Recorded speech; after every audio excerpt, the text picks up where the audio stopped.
Welcome to Convince Me. We are back for week 13. This is the top of the Power Hour, the only NFL pregame show with all the stuff you care about, none of the fluff you don't. I am Chad Millman. Over the next 30 minutes, I'll be joined by my Action Network buddies, Sean Koerner, Simon Hunter, Chris Raybon, that are going to convince me what props, what sides, what totals I should take for the entire NFL slate today. Plus, we've got Evan Abrams with market reports and trends that will make you sound smarter than your friends. We will also bring in Dr. Nick Giffen, who's going to take us through the latest need to know from our luck rankings.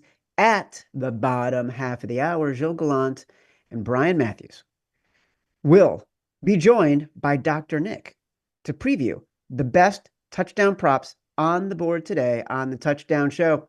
Before we begin, a reminder, like this video and subscribe to the Action Network YouTube page, plus everything we're talking about.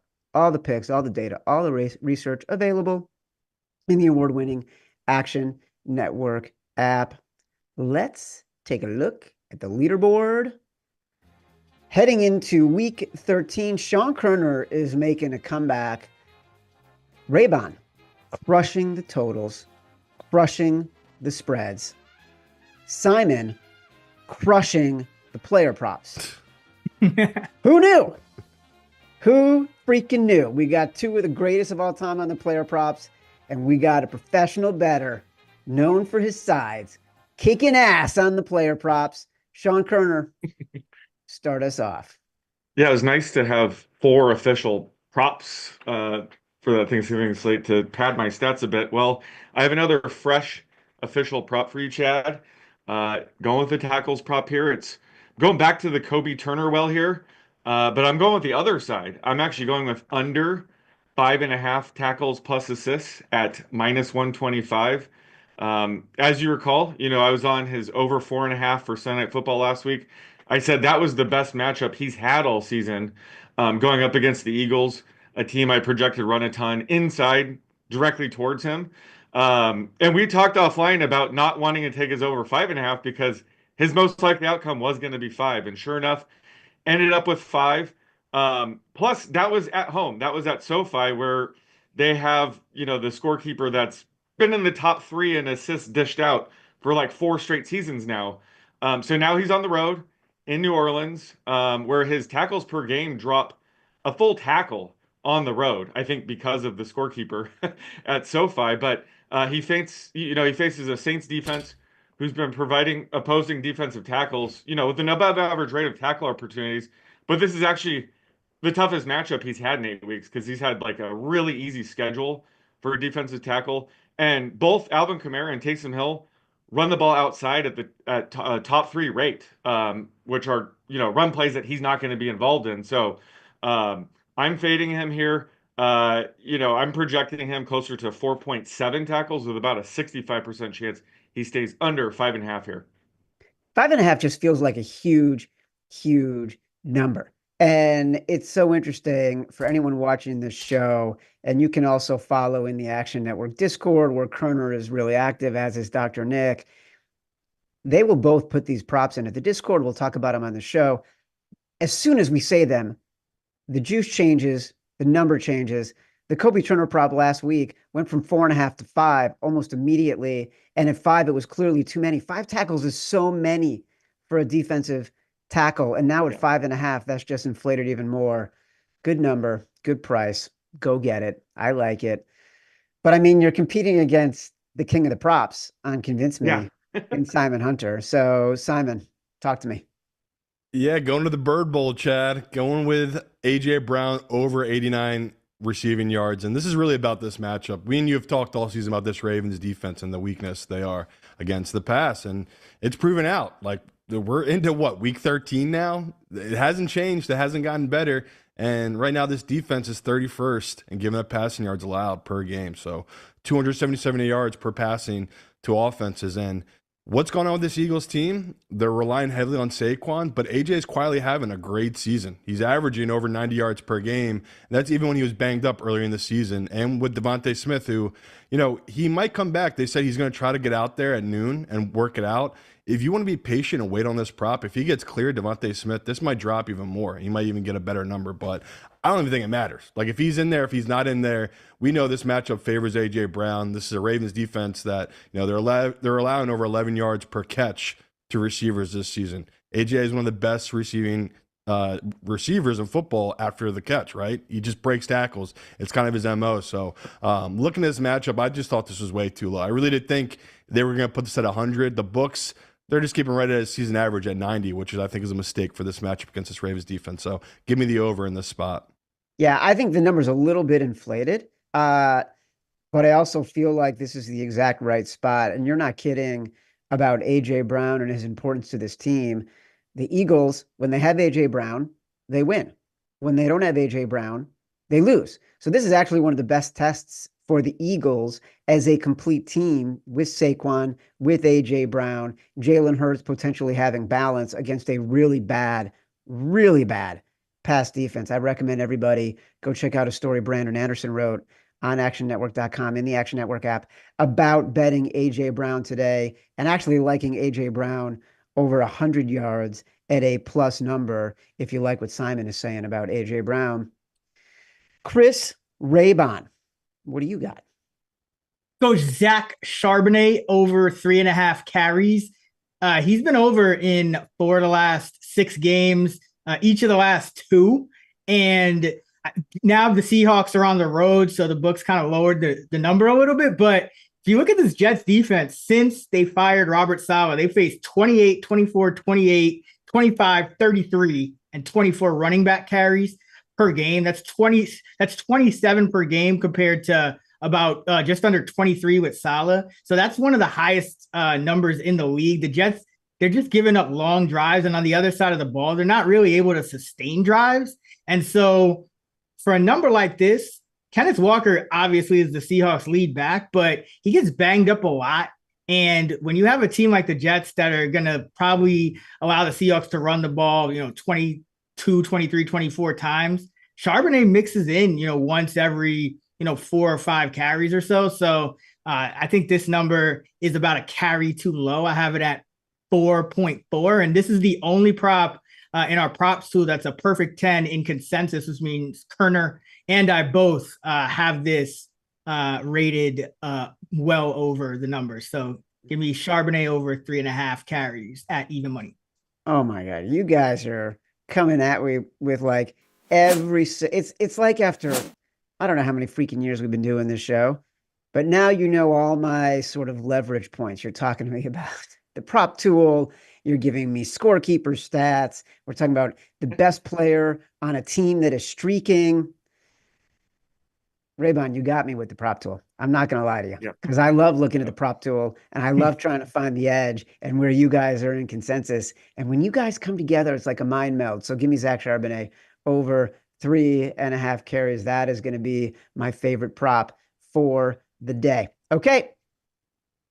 Let's talk about some spreads. Chris Raybon, you've been crushing. But Sean Koerner, you're going to go first. Well, I'm just betting on Zach Charbonnet real quick. All right, done. I'm going to go with... Seriously, I can't wait to get off the 2-shot here so I can go bet Zach Charbonnet too.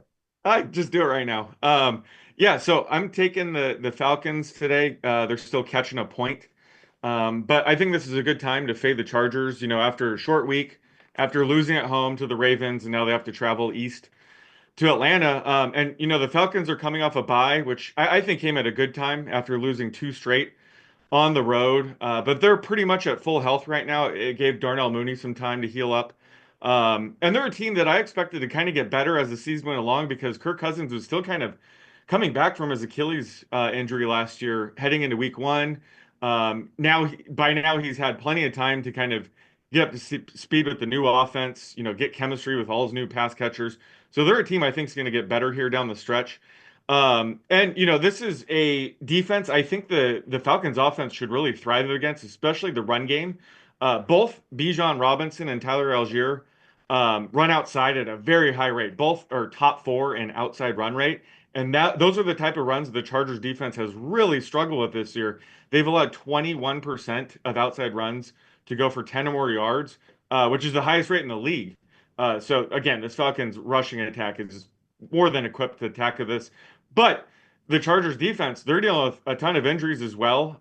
Looks like both linebacker Denzel Perryman's out. Safety Alohi Gilman was placed on the IR. So it's going to just make their run defense even tougher on these outside runs. So I'm actually projecting the Falcons to be slight favorites here. And I think, they match up really well against this Chargers team. Yeah, also, there's still J.K. Dobbins. And so Yeah. there are some serious issues going on with the Chargers out of that Ravens game the other night. Simon. Yeah. So originally, Chad, I had the Jaguars plus 3.5 in here, but I could already hear you saying, well, the line's already moved. Are you really getting the best of the number? So I That's took it not out. what I sound like. It is. It is. It's brutal. So I took it out. I put the Bengals in -3, and I'm trying to flip you to the dark side. I know how much you love Pittsburgh, who are 4-0 for us this season as a dog. This is the perfect spot to hop off that bandwagon. This is a great spot to back this Bengals team, one of the best offenses in football, now playing against a team that I think it's time to sell in this Pittsburgh offense. Like, how many more moonshot balls can we rely on from Russell Wilson? There are 50-50 balls that somehow keep working out for him. I just think it finally catches up to them today. When I really like a side, I'm always hoping Nick is on the same side with his luck rankings, and it appears he is, Chad. Like, we've talked all season, the Pittsburgh has been extremely lucky, and that backs up this week with Nick. And Evan has some great trends that backs up this spot for this Bengals team, right? It's rare where you're getting an underdog in Pittsburgh that has over 7% win percentage against a team that has below 40% win percentage. And there's a reason for that. It rarely happens. It's the first time this happened since 2017. So teams like the Bengals in this exact spot, they're 4-0 against the spread and straight up. And Joe Burrow in his career, off bye weeks, he's 4-2 against the spread and straight up. His last 4, Chad, he's won straight up and against the spread. So he's gotten better as his career has gone along here. So I love this number. Give it to me -3 Bengals. I can't believe you're doing this to me. I cannot believe you're doing this to me. I saw Nick's luck rankings. It's just below the threshold of what we want for the luck rankings, but it has given me significant pause, knowing that I've already bet the Steelers, and now I've been trying to figure out for about 24 hours, am I going to buy out of the Steelers because of everything you've just discussed? Oh, freaking hate it. I hate going against rah-rah Mike Tomlin in the perfect spot. Raybon, give me something better. Tennessee Titans +6 at Washington. I think this Washington team has been overrated for a while now. Jaden Daniels is great, but the team around him isn't as great, and that includes the coaching staff. So this Washington defense, this is going to be the easiest matchup Will Levis has faced all year. And over the last 3 games, he faced 3 top 7 defenses, Houston, Minnesota, and the Chargers. And he threw for 748 yards, 5 touchdowns, 2 picks, completed 53 of 78. So he's playing better. The issue with him has been sacks now instead of more so than the turnovers. And this Washington defense last week against a Dallas team missing its top 2 offensive linemen did not get any pressure. 11.8 pressure rate. Against the Eagles, who allow pressure 44% of the time the week before, they got pressure only 32% of the time. And against the Giants with no Andrew Thomas, they got pressure 24% of the time. That's poverty. That's nothing. So they're not getting pressure. This is going to be the best matchup Levis has all year. And then on the other side, this Tennessee defense, very underrated. They're first in yards per drive allowed, 5th in early down success rate, 1st in adjusted line yards, 5th in run defense DVOA, and 1st in schedule adjusted yards per game to number 1 receivers, which, Terry McLaurin is Washington's best weapon. So I think this is going to be a lot tougher matchup for Washington than it appears on paper. So I love getting the key number of 6 here with Tennessee. So give me Titans +6. Yeah, I love this. I've loved it all week. This is a team, Tennessee, that if you look at just the metrics beyond Will Levis, if you can get yourself to not throw up looking at Will Levis and his impact on these games, Tennessee is consistently undervalued. And the bookmakers know they can shade the line in the direction of the Titans' opponents because Will Levis is so hated by the public. But I think it's gotten out of control, especially with the Commanders and everything you just said. Jaden Daniels, since the first month of the season when he was completing 80% of his passes, he's barely completing 70% of his passes in any single game. So I think the rib injury is impacting him as well. I like what you're saying here. I'm going with the Tennessee Titans. I feel like Simon has stabbed me in the back with his love of the Bengals. I'm intrigued by the Falcons. I'm probably going to end up betting them. I've been worried about it because I just love this Chargers team. I've been trying to find some reason to not have the bias. I'm going with the Titans. Guess what, guys? It's time to talk about the public. Let's take a look at where the majority of betting tickets are, according to the Action Network app. For those who are new, the number of tickets generally represents who the public likes in a game. The money percentages, also available in the app, indicates who the professionals like. This week, Simon talked about how he wanted to bet the Jags at +3.5, but then pretended I have a crazy whiny voice and I would not like that pick. 84% of the tickets are on Houston. 82% of the tickets are on Tampa Bay against the Panthers. I can't believe nobody's brought up our love of our lives, the Panthers. 75% of the tickets on the Rams against the Saints. By the way, that Jags game was at 5.5 on Monday, now down to 3.5. That's the public report. It's time to bring in our director of research, Evan Abrams. He's going to make us all smarter, hopefully feel a little bit better. Simon's trying to steal your thunder, Evan, but what do you got? We're going to start with Monday Night Football, and we're going to start with actually rookie quarterbacks. So Bo Nix has closed as a favorite 5 times in his 12 career starts. He is 5-0 straight up, 5-0 against the spread, covering the spread by 13.7 points per game. Bo Nix is the lone remaining quarterback undefeated against the spread as a favorite this year. But if you look at all the rookies, Jaden Daniels started 5-0 ATS as a favorite. Caleb Williams even started 3-0 against the spread as a favorite. Bo Nix, if he covers on Monday Night Football, would be the first rookie quarterback to start 6-0 against the spread as a favorite all in the rookie year in the Super Bowl era. And honestly, being a favorite 6 times as a rookie in general is something that doesn't happen often. So him being with Peyton, him being with a good team, crazy opportunity on Monday night. Now let's go to a game today. Probably the game of the day. Ravens, Eagles, Lamar Jackson, 26-6 against the spread in the regular season when a dog or a favorite of 3 or less. When he's at home, he's 9-0 straight up and 8-1 ATS in that spot. Now the stat here, Nick Sirianni has never faced Lamar Jackson. In Lamar Jackson's career, when he faces a head coach for the first time, he is 37-7 straight up. And everyone knows the stat. 23-1 when he faces an NFC team. That is the best mark for any quarterback in the Super Bowl era for facing an other opposing conference. Now, the funny part about this is the Eagles right now getting about 61% of tickets. So all the trends kind of telling you that Baltimore has been a historic good side. Everybody wants the +3. So see what happens in that game. And I'll leave you with this. Sunday Night Football. A freezing snow on the field winter wonderland expected here for the 49ers and Bills. Wind chills in the upper teens. We're being told 18 inches of snow on the ground in Orchard Park right now. Now, snow will be limited throughout the game, but it will be freezing. And the one stat I'll give you, over in Bills games is 11-3 with Josh Allen in freezing temperatures. Over in 7 straight, and they've scored over 50 combined points on average in all 14 games. So see what happens tonight, Chad. Josh Allen got engaged this past week to film actor, brilliant singer Haley Steinfeld. And I'm super excited for the couple because I love. And I feel like Josh Allen is just ready to light this firecracker in Chad, Buffalo. He gave a ring away. Hopefully he gets one back this year. Oh, Evan. Man, kind of wish I had thought of that. I also love the Broncos this week. So I'm hoping that Bo Nix all of a sudden doesn't turn into a bit of a pumpkin and regress back. All right. Guess what? Our Black Friday sale is still live. And this is our biggest sale of the year for Action Pro. Do you want Sean Koerner's props before everyone else? You also get ticket and money percentages on every game and our pro system. Sign up now and get $40 off an annual subscription. This sale ends tomorrow. Get it now. Also, let's get some totals. Koerner, you're up first.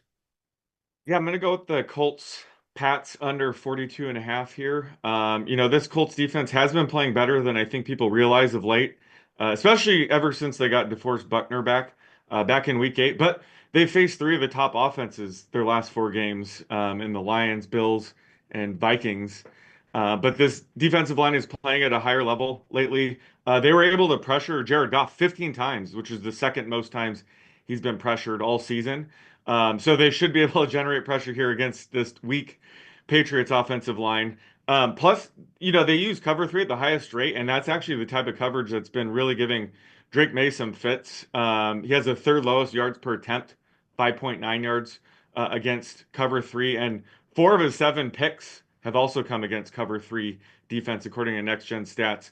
So this could be a tougher matchup for him. And on the other side, this Colts offensive line is still dealing with just a ton of injuries. Looks like they're going to be without their second string center, so they're having to turn to their third string center. Their right tackle's out, and right guard Dalton Tucker has been just really struggling filling in for Will Fries. So this is a tough spot for the offensive line. And the Patriots got Christian Barmore back last week, so their defensive line gets a boost. And the Colts are going to be without Josh Downs, so who's consistent. He helps them move the chains. So this is a game where I just see the Colts leaning on the run. They probably can and get away with a win here, as opposed to letting Anthony Richardson just chuck it deep constantly. So, I think this is going to be a lower scoring game. And this is an Adrian Hill ref game. He's been one of the better refs for the unders, and that's continued again this year. 7-4 to the under. So a lot of things to like here for the under. Yeah. Also, the fact that Patriots play so much man gives Anthony Richardson a chance to run wild here, which I think is a big opportunity on the ground for him. Simon? Last round, Chad, I put a Brutus on you. This round, I think we'll be back on the same side. I love the Vikings Cardinals under 45, and it's really about playing this Kyler on the road. We've talked I think, last 2 years just about this exact spot. When Kyler's on the road, it goes under, and we've been following this trend now, and it's just been his whole career. He's 24-12 to the under on the road. So we've seen that this has kind of been a thing where this offense doesn't show up. Now the Cardinals have a really good defense that people really aren't talking about that much. I mean, they've only, as a team, given up 1 touchdown the last 3 weeks, and that was a pick 6 by Kyler. So their defense hasn't given up a touchdown in 3 weeks. This is a really staunch defense on the Cardinals. On the flip side, the Vikings, I mean, we've talked about these in numbers I've pulled off Evan, which was just amazing. This Vikings defense, first in EPA per play, first in success rate, fourth in EPA and drop back. It's a really good defense that really, dominates offenses, and that's so all season. And looking at this matchup, this total's dropped from 47 down to 45 despite all the money coming towards the over. And it's kind of like the public thinking these are 2 really high-flying offenses, where I look at the other way. I think these are 2 teams that are really built around their defenses that do have good offenses. So looking at this matchup, I think this number's too high. I would take this down to 43.5. So the fact that it's still at 45, I love that value here. Wow, huge delta in your number and where you think it should be. All right, or where the number is and where you think it should be. Raybon, what's your choice? So Ravens Eagles first half under 25.5. I like 24.5 as well. These are the 2 highest scoring second half teams. So obviously the scoring is going to be a little bit imbalanced. Both of these teams tend to start a little slow on offense. And that's because both of them, they like to run with their backs. You got Saquon and you got Derrick Henry. So you're gonna hand the ball off to those guys, and defenses kind of know it. Both, Baltimore is one of the best run defenses in the league, as is Philly. Both of these teams are top 10 in first half points allowed. So this is a good spot where I think the public, the total is 51 for the full game. Everyone's expecting a lot of points between these 2 very talented quarterbacks and offenses in general, but I think you're going to see more, handoffs early. And if Philly goes on a long drive or Baltimore goes on a long drive, eats, half the quarter or something, it's going to be hard to get to this number. So Philadelphia with their pass defense, I think that's going to be one of the best pass defenses, if not the best, that Lamar has faced. So I think that this is going to be a slower starting offensive game. Philly first half unders 9-2 this year, covering by 4.1 points per game. And Chad, this is a luck under as well, minus 6.4. So this is a big luck under. So give me Eagles Ravens first half. This one has been lurking all week. Unusually high first half number. You got, like what you just said about the drives, to me I've been thinking about this game and this bet and pulling the trigger on it for a little while. I think it's time. I'm going with Raybon. Philadelphia, Baltimore, first half under 25.5. We have mentioned the luck rankings about 17 times on this show. It is my favorite stat in the Action Network universe. It's taken all the noise out of the randomness to give us a more accurate picture of a team's performance. For those who want to know more, check them out in the app, in the Action app, or on actionnetwork.com. We talk about them and we love them because they tend to win. For example, Dr. Nick talked about loving the Chiefs. Simon talked about loving the Chiefs on Black Friday, or loving the Raiders on Black Friday against the Chiefs. Both of them had the Raiders plus 13, plus 13.5. They only lost by 2. Great week for the luck rankings. We've talked about the Steelers being a lucky team against the Bengals. We got the luck under in the Texans and the Jags. Raybon just talked about it. Dr. Nick, have they stolen all your material? Yes, they have. They have stolen all my luck picks, which I'm fine with. I'm fine with that. I love it when we're all on the same page. By the way, that Raiders-Chiefs game, Raiders actually won by expected score, which is what powers our luck rankings. So good game for the Raiders there. But my first pick, Chad, we're going to go to that Cincinnati-Pittsburgh game. And instead of taking the Bengals -3, and I do like them, let's go to Russell Wilson over 29.5 passing attempts. It kind of follows the same script here, right? We have a luck difference of 25. That does reach our 24+ threshold. So that does qualify this as a luck game with the 24+ difference threshold. So if you have a favored team in Cincinnati and they're the unlucky team, making them a little more likely to cover per our luck rankings, then, you know, Pittsburgh could be trailing a lot in the second half. And they really haven't been under Russell Wilson. They've actually run 55% of their plays in the second half with the lead. So, you know, that should raise Russell Wilson's pass attempts, and his floor this year has been 28. So I like over 29.5. Interesting. I can't believe his floor is that high. It feels unusually high given how the Steelers like to play. All right, what's number 2? All right, number 2, we are going to Houston, Jacksonville. This is a luck under, but instead of taking the under here, I'm going to go with CJ Stroud rushing yards over 10.5. So I mentioned this is a luck under, luck total -7.1. Houston makes up the most of that with the team total of -4.2.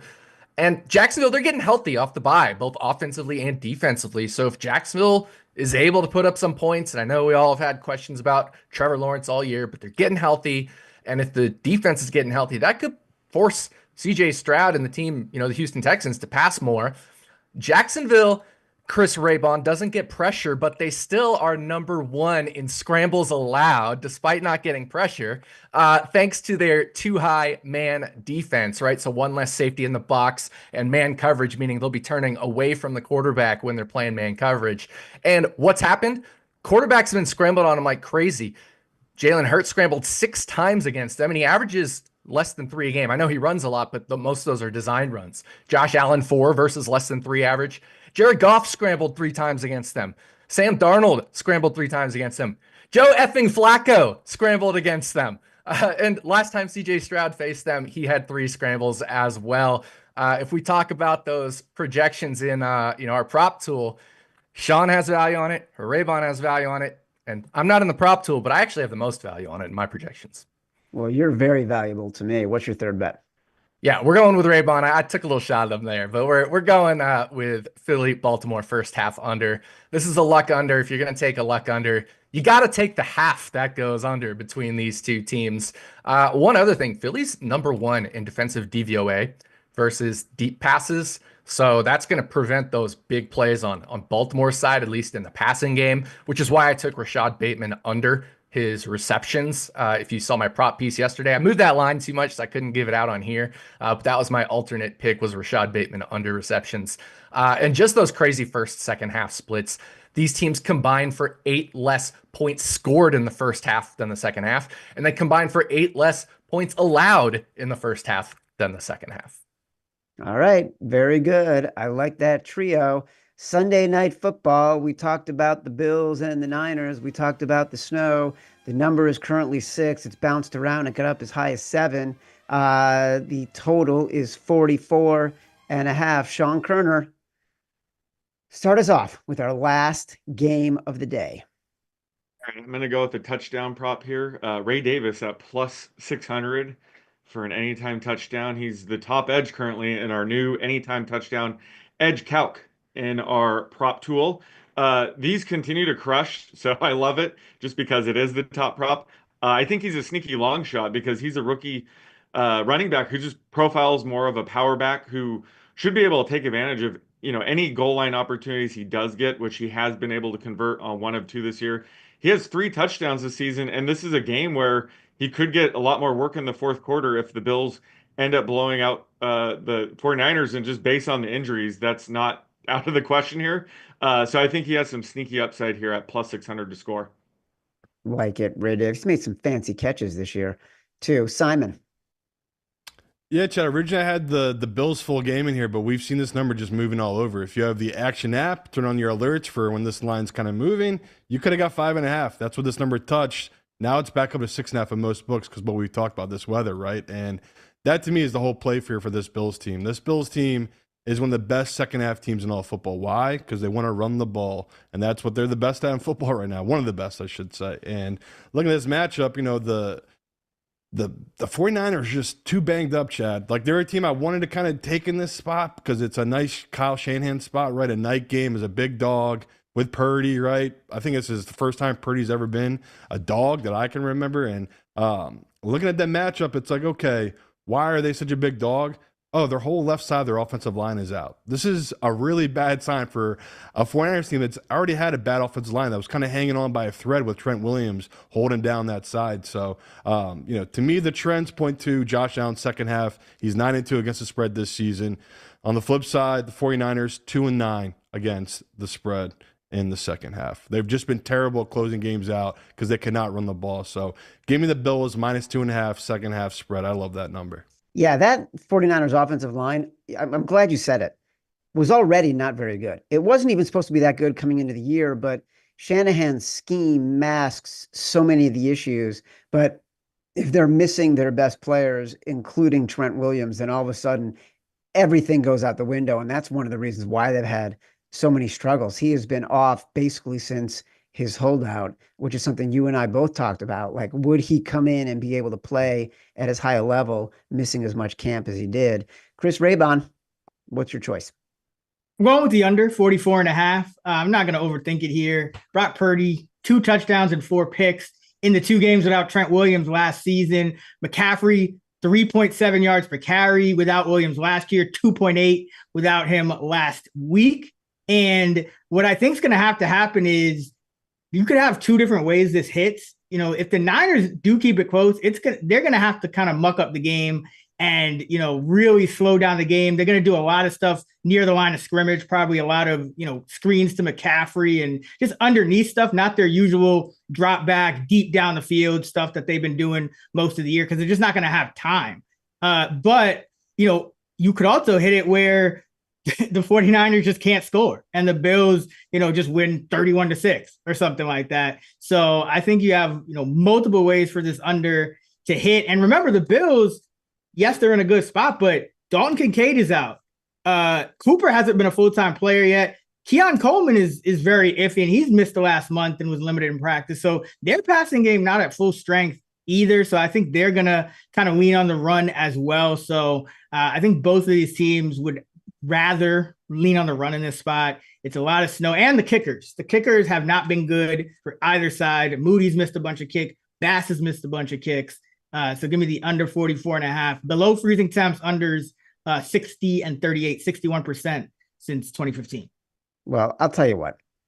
I like them all. I like Ray Davis. I like the second half. I like the under. I'm going with the second half. I like the logic. I feel like the Bills, they're the kind of team that does not pull their foot off the gas pedal. But because I do like them all, this can be an SGP. And you can see on the screen right now, the payoff on that is at plus 2,100, plus 2,130 to be exact. So look at that. You can bet this and win a boatload of cash just by listening to us here on Convince Me. All right, this has been the show for the day. I'm wishing everybody good luck. Stick around for the touchdown show.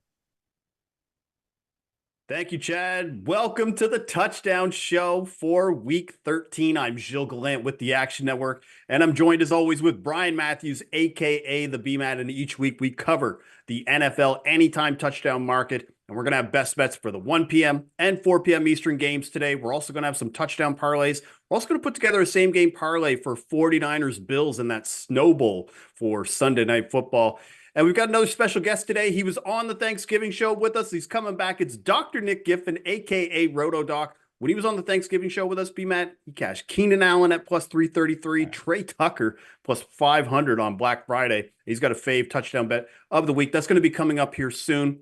So here's how the show works. If this is your first time watching, we start off with our best touchdown bets, the lowest odds, and we're going to work our way up. And at the end of the show, we're just going to unleash our spicy bets. Those are basically 2 touchdown bets, anything over like 10-1, and that comes near the end of the show. So BMAT, let's start off with our best bets.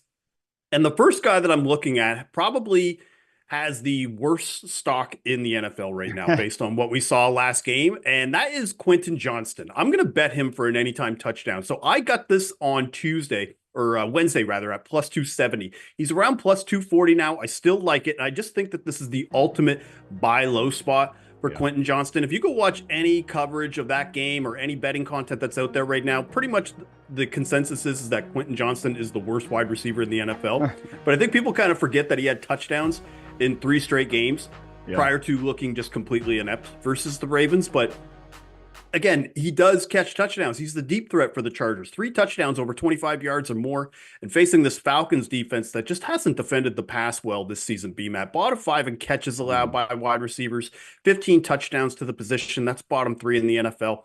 And they play a lot of zone. They play zone at a top 3 rate. And I don't know if people know this, but Quentin Johnston actually leads the NFL in touchdowns versus zone coverage.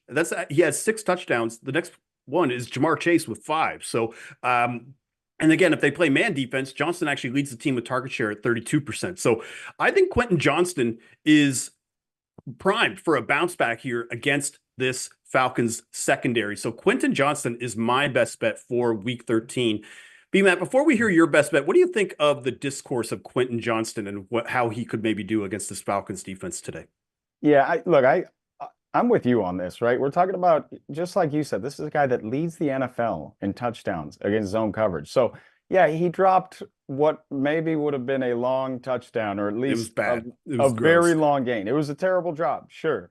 But drops happen, and look, if you're going to write a guy off for the rest of the season based on a drop, despite the fact that he has 4 touchdowns in his last 5, 3 in a row prior to that game, I love QJ in this matchup. I think this is a good one for him.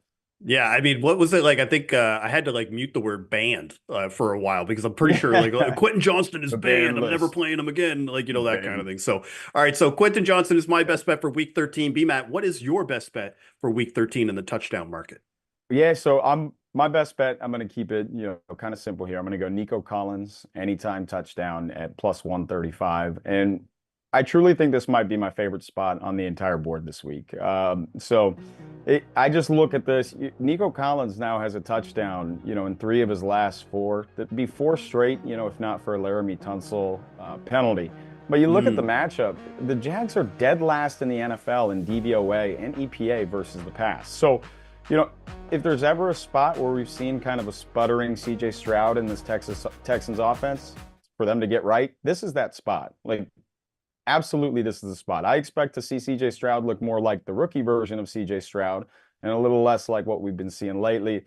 I just think also with the fact that Trevor Lawrence is coming back, I think they can, potentially keep this game a little more competitive. So, it's not something where we have to worry, all right, does he get it early or not get it at all? So, yeah, I like Nico Collins a lot this week. He's a home run threat and probably the best matchup on the board. So I'm taking his anytime touchdown. It's funny when you look at Nico or specifically CJ Stroud, what his splits are with and without Nico Collins. It's kind of damning, but at the same time, when Nico is in the lineup, it kind of floats all boats. I think the entire Texans passing offense is live, and Nico Collins is definitely going to get I would probably say 9+ targets today. And just his yak and just the way he could perform against man defenses. I think Nico Collins is a solid look today, especially at plus 135 in a very plus matchup. So Nico Collins at plus 135 is going to be BMAT's best bet for week 13. I am on Quentin Johnston. So before we get to Sunday Night Football, first up, if you want access to all of Action Pro projections, make sure to sign up for our annual subscription. That is our best price of the year, and that price ends tomorrow. The access includes exclusive player prop picks from Sean Koerner and other members of the Action Analytics team. You'll also get access to exclusive expert articles, our best spread, money line, and total bets, and real ticket and money percentages. To sign up, visit actionnetwork.com/Black Friday today. There's no promo code needed for the sale, and now is the time to get the best price of the year on Action Pro, and the sale ends tomorrow. All right, B-Matt, let's now look at Sunday Night Football, and a game that, if you look at the visuals just from last night, it looked harrowing. A lot of snow on that field in Buffalo, and right at the top, I think the big thing that you could see right there, B-Matt, is Christian McCaffrey, minus 125. Probably the best price that we have seen for an anytime touchdown with him in a Niners uniform, at least. Followed by James Cook at minus 115. Then you've got Josh Allen at plus 120, Amari Cooper at 2-1, Khalil Shakir at plus 205. Then you start to see the Niners players where some of these odds, like you can clearly tell the weather is going to impact this, because you've got Devo at plus 240, George Kittle at plus 250, Jawan Jennings at plus 310. And then you've got a couple more Bills in our guy Dawson Knox and Keon Coleman. So B-Matt, let's talk about that. Christian McCaffrey right now around minus 125, minus 130. There's a lot of reports coming out from Kyle Shanahan, like that he's looking better in practice, but there's no Trent Williams today, left tackle. So I guess what I'm asking is that enough for us to want to put Christian McCaffrey on this parlay, or are some of the elements drawing us back here? I wanted to see what your thoughts were on having Christian McCaffrey as the first leg of the same game parlay. You know, it's funny, if we would have had to have this discussion last year and you'd have said, like, what are your thoughts on having Christian McCaffrey? I'd be like, what thoughts? Yeah, like what thoughts, man? Just like, let's go, put him on there. But the fact that minus 125 is a bargain for Christian McCaffrey kind of speaks to the fact of what he's done in this league. I love the matchup, though. Not having Trent Williams. Obviously, we don't love that, but this is a Bills team that gives up the most receiving yards to running backs. So we know that McCaffrey is heavily involved in that aspect as well. So no, I like the McCaffrey look. I think we definitely have to include this. Well, I think too, like it goes both ways, like a sense of like the Bills defense might have a little bit more struggle, be able to get planting and footing to be able to chase after McCaffrey as well. So I think we should use McCaffrey as the first leg. But the next question is, if we're going to go with the run game on this, I kind of think we need to take Josh Allen well, man. I mean, Josh Allen, look, part of the reason why we need to take Allen here is just the fact that he's got 5 touchdowns this year. He's got touchdowns in back-to-back games. But this Niners defense, it's not just Trent Williams on that side. They're not going to have Nick Bosa today. Dre Greenlaw is out. And you're starting to see that run game start to slip. I mean, last week, Josh Jacobs ran for 3 touchdowns. The week before, they gave up 2 rushing touchdowns. So 5 rushing touchdowns over the last 2 games. So we're playing with fire a little bit of not taking James Cook, but I think we should pair Christian McCaffrey and Josh Allen together. And if we pair those together, that parlay comes out to about plus 325 at FanDuel. I think we should just maybe go a little bit safer. I do like some of the passing options on the Niners side, but I think those are better for maybe like single touchdown bets. But I think from a parlay standpoint, I think maybe we should stick to the run game. What do you think of Christian McCaffrey and Josh Allen for this game? Hey, I'm in. Short and sweet. I'm tailing. All right, so Christian McCaffrey and Josh Allen is going to be the same game parlay for Sunday Night Football. Let's now move to our second best bets of the day. And B-Matt, you like a rookie wide receiver to get in the end zone again this week. Yeah, so I was looking at this matchup. I started to go through like, all right, here are my notes for it, what I like, and I go, wait a minute, I took the same player in this exact matchup earlier this year, so let's just do it again. So the pick is going to be Brian Thomas Jr. anytime touchdown. It's plus 205. I think I saw it at plus 210 a little bit earlier. But look, I just think the Jags are undermanned. Their skill position group, no Christian Kirk. I just look at this and all of a sudden you get Trevor Lawrence back in the fold against the Texans defense that hasn't, has given up some big days to wide receivers. I look at Thomas, he actually scored in this matchup earlier in the season, and, I had him as a pick that week. I just think that they're going to be in a negative game script. I think that Trevor Lawrence gives them a boost, but I also think, who else are you going to throw it to? And at this point in the year, get your rookie the ball. He's clearly the best playmaker that you've got. Let him grow and kind of get ready for next year to be the man. So I like Brian Thomas Jr. anytime touchdown at plus 205.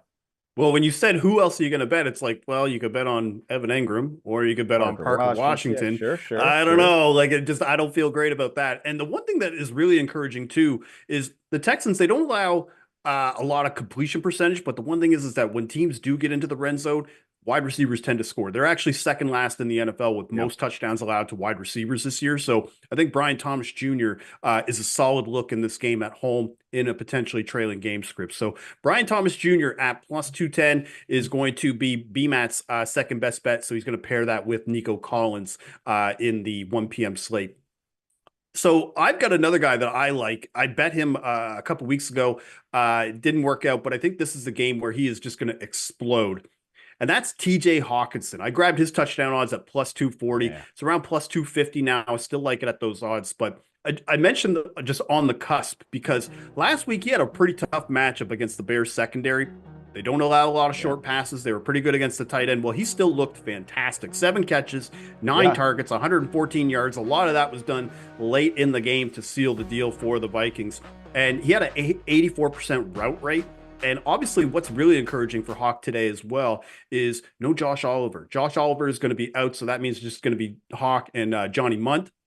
And so with Oliver, after he missed some time last week against the Bears, as a result, Hawk ended up playing a season high 68% of snaps. So I think we're probably going to see a similar snap share today between him and Munt. And since coming back in week 9, Hawk has just been, he's been pretty good, man. He's 4th amongst all tight ends in receptions and receiving yards. He just hasn't gotten to the end zone yet. And the Cardinals defense, they play zone at a top 10 rate. And when you look at how he's doing this year, as opposed to how he was doing last year before the knee injury, he's posting similar receiver metrics like last year, a 25% target share, around 2 yards per route run against zone defenses. That's very good for a tight end. And then obviously if the Cardinals play man coverage, very small sample size, but when you look at the target share against man coverage this year, TJ Hockenson has a 50% target share against man coverage this year. I thought the numbers were messed up. I was like 50%, and then like a 9 yards per route run. Now, mind you, it's very small sample size, but again, he's just been very effective against man coverages and zone coverages. So TJ Hockenson is who I like to score a touchdown at plus 240 this week against this Cardinals defense. B-Matt, before we bring in Nick Giffen to find out what his best touchdown bet is this week, what do you think about this Cardinals-Vikings matchup? It's a total around 45.5. Do you think there's going to be a lot of scoring in this game, or do you think it's going to be a tighter game where touchdowns are harder to come by? No, I think we should actually see some defense or some good offensive play. And I'm a big Hockenson fan, so I'm going to be tailing you on this one. I love Hockenson. All right, so all right. So TJ Hockenson is my second best bet of the day at plus 240, and BMAT is on Brian Thomas Jr. at plus 210. Now let's bring in our special guest this week for the touchdown show for week 13, Nick Giffen. Touchdown! And welcome to the Extra Point, and we bring in a special guest to the touchdown show, a very dear friend to our hearts here. He was on the Thanksgiving show and cashed some big winners in Trey Tucker and Keenan Allen. It is Nick Giffen, a.k.a. Dr. Nick, a.k.a. Rotodoc. He is back now on the touchdown show. Nick, how we feeling on Sunday morning? Ooh, well, I mean, I feel great about that Trey Tucker hit for sure. It was getting a little dicey there, but I called it exactly as we had it planned, right? I said deep ball from Aiden O'Connell, man coverage. That's exactly how Trey Tucker gets his touchdown. And guess what? That's exactly what happened. And that's all we needed was just one. And it came right through for you. You got the over on the receiving yards and the anytime touchdown at 5-1. So the question is, how are we going to top this? What's your encore for week 13? Yeah, I found this week a little bit tough. So I'll be telling you guys on your touchdown picks. But my favorite touchdown pick, I don't care if it's chalky. I don't care if it's a star player. I'm going to go Mike Evans for an anytime touchdown. Yeah. I got it at plus 130. I'm good with this all the way down to like plus 120 or so. I know it's pretty thin value, but it is my favorite touchdown bet of the day. Look, Evans' target per route run is 0.28, meaning he's being targeted on 28% of his routes run versus single high coverage, versus just 19% of his routes versus two high. Well, good for him that Carolina plays the third most single high safety looks in the league. So he's going to be targeted like crazy. And, Evans was coming off that hamstring injury, re-injury, whatever you want to call it. He's injured it many times throughout his career. Well, he was definitely eased in last week, and he still ate to the tune of 58 yards and then kind of was rested later on when it was a blowout over those New York Giants. Well, Carolina, I don't think, Tampa Bay, I don't think they're going to blow out Carolina. This offense is much improved. The offensive line is healthy. Bryce Young looking a little more confident. So I actually think this game could turn into a bit of a shootout. I even like, the over, or for example, the first half over, which is what I tracked in the Action app. So I think Mike Evans has to end up playing throughout this whole game, which means he will have even more opportunity available to him than he did against the New York Giants to get a touchdown here. And I think against Carolina, I mean, they've allowed the most points in the league. They've allowed the most expected points in the league based off my expected score, which powers our luck rankings. So, over 30 points per game, I think Mike Evans is going to get some of those. Okay, so Mike Evans, anytime touchdown is going to be your best bet this week. But what I wanted to know, though, is there any kind of Trey Tucker angle with Mike Evans? Are we going to be laddering receiving yards? Are you going to be looking at touchdowns, first touchdown? Is there another angle with Evans we like here? Yeah, I mean, if Carolina is going to give up 30 plus points a game, let's go 2 touchdowns, right, Gilles? Plus 950 for 2 touchdowns for Mike Evans. What do you think about that? So I think then, if that's the case, we have to do what the doctor prescribes us here, BMAT. I think we need to collab on Mike Evans for 2 touchdowns and make that one of our spicy 2 touchdown bets, because, again, like you had already kind of broken it down. He's doing really good against single high coverage and just in zone coverage in general. He leads the Bucs with 3 touchdowns. Panthers play zone at a top 7 rate. And then just historically, he has crushed the Panthers in his career with 8 touchdowns over his last 7 games. So let's make this a nice little 3-way collab, BMAT. Myself, you, Nick, we're all going to put quarter unit, 0.3 unit, whatever you feel, but that's what we're going to put on it. Just a little bit lower stake for 2 touchdowns for Mike Evans to go off against this Panthers team. BMAT, what do you think about us laddering BMAT for Evans for 2 touchdowns this week? I was going to say, if you're laddering my touchdowns, man, you're gonna want to go where you can bet the not to score and hammer that one. But I love Mike Evans this week, and seeing that Nick is on it too only further reinforces that. So say less, I'm in. All right, so Nick is on Mike Evans anytime touchdown, and he's going to be laddering it for 2 touchdowns. We're going to tail him as one of those spicy bets today. Now, Nick, before you go, can you tell us a little bit more about some luck rankings, some content, things that we got coming up here this week for week 13 and beyond? Yeah, we have obviously the Action Network luck rankings, as you mentioned. They go off this time of year. We already hit on Friday the Raiders plus 13.5 with the luck rankings. So my luck rankings work. We got some overtime picks in the Action Predictive Analytics articles, and of course always my player props, which are hitting at a 65% rate this year. Check out my player props article as well. Again, give it up for Nick Giffen. Nick Giffen, thank you for joining us again for the Touchdown Show, and we will talk soon. Sounds good, guys. Thanks, Nick. Touchdown! And we are back, and Nick Giffen just gave us his spicy touchdown bet and his anytime touchdown bet. He's going to be taking Mike Evans for 1 touchdown. So, BMAT, we're going to be collabing on Mike Evans 2 touchdowns with him at plus 950. But we do have an additional spicy touchdown bet today. What is your second spicy touchdown bet today, BMAT? Yeah, so I'm gonna put a quarter of a unit on Nico Collins 2+ touchdowns. I think it's only right for the guy I said I think has the best matchup overall on the board today to ladder those touchdowns and see if we can't get 2 for Nico today. So I'm hoping for a big day from both Nico and Mike Evans, and I kind of got a good feeling that we should get 1. Absolutely. Like, I mean, Nico Collins is just due for this. I hate using that. Like, it just like the positive progression he's due. But he's one of those guys that is going to have one of those like 180-yard, 3 touchdown games coming soon. Like, he's just so good. And like we talked about how he floats all boats and just kind of improves the passing metrics across the board for this Texans offense. So Nico Collins, 2 touchdowns is going to be your second spicy touchdown bet of the day. Speaking of familiar faces and running it up, Taysom Hill. We hit him last week at 14-1. I'm running it back. I'm taking Taysom Hill for two touchdowns again today. I got it at 11-1. I logged that yesterday. It's around plus 950 now. I wouldn't play it any lower than plus 800. But with Taysom, why we're going to run it back is he's got 4 rushing touchdowns this year, BMAT, inside the 10-yard line on just 6 carries. Very efficient. 2 of those touchdowns last week again, or 2 weeks ago now, against the Browns were in that kind of position. And the one thing that I really love about Taysom, his targets. His targets have been going up. Yeah. He had 8 targets last week, and they've just been going up since Chris Olave and Rashid Shaheed went out.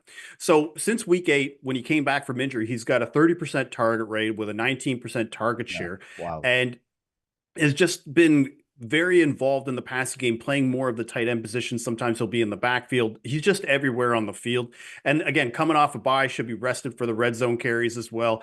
The one crux in it is that Jamal Williams might be back this week. He hasn't played since week 8, but again, even if he does play, I don't project him to get a ton of work in his first game back. I did bet him as well for a single touchdown bet at plus 140. So we are doing the true Taysom Hill ladder again this week at plus 140, and then 2 touchdowns at 11-1.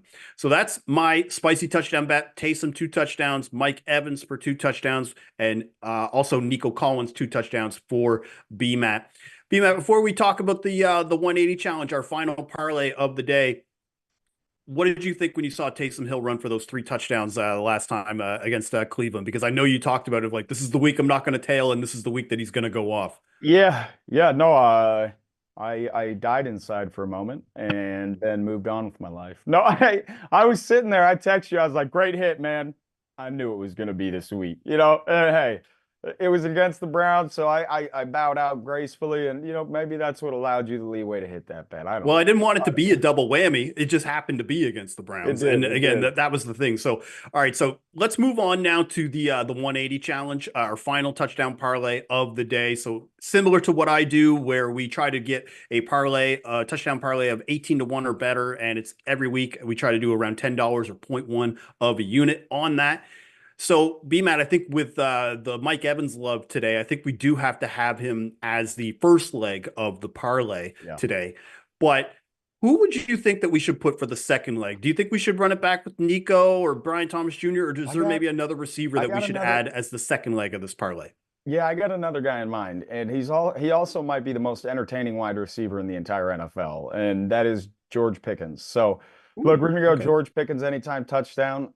I almost played this as one of my picks today, so this is kind of the perfect opportunity to kind of, get it back into the fold. So George Pickens, look, even if he's not scoring, throughout the game, he's a pleasure to watch. He does some wild things when he's running routes or on interception returns. So it's just, it's an experience every time. But man, does he come down with those contested catches, and Russell's been feeding him. Well, I was about to say the long reception king, like, you know what I mean? Like, just with him and just the contested catches. So, so if we pair Mike Evans with George Pickens, that's going to bring us around plus 440, plus 450. So I'm going to have to pick something a little bit juicier to get us up to over 18-1. And this was a guy who was on the cutting room floor for me. And it was actually Kyler Murray. And part of the reason why I want to add Kyler Murray to this is that when you look at the anytime touchdown odds across the board for somebody like Kyler, right now, I'm seeing him as low as plus 200 to score, maybe plus 250 in some spots. And then one book at FanDuel, he's at plus 390 to score a touchdown. So I was looking for anything over plus 300. So when we add that to the parlay, and it might boost it up maybe a little too much, but I love it here. It's at 25-1 now. When we initially put it in, it was 26-1 yesterday, but now 25-1 for this parlay. So Mike Evans, George Pickens, and Kyler Murray. You get Kyler Murray in a dome. That little jitterbug is going to be able to run right around the line of scrimmage like he always does, especially in the red zone, especially when you got somebody like James Conner, who's so efficient at running the ball. Such a good decoy for him to be able to do the play action pass and be able to just take off. So that's going to be the 3-leg parlay. Mike Evans, George Pickens, and Kyler Murray. That's going to be at 26-1 or 25-1. And that is going to be the parlay for today. So BMAT, that's all for today. 4 picks from me, 4 picks from you. We've got some touchdown parlays on the deck. We've got collabs with Nick Giffen. We've got Mike Evans for 2 touchdowns. It's going to be a great day. I want to remind everybody the Touchdown Show is going to be back here for week 14 on Sunday, 11:30 a.m. Eastern, live right after Convince Me during the Action Network Power Hour. And if you missed the show and you want to get our picks, all you got to do is download the Action app. All of our touchdown bets are tracked there. You can get them as soon as we bet them with pick notifications. So I want to thank you again for joining us for the Touchdown Show. Bon chance.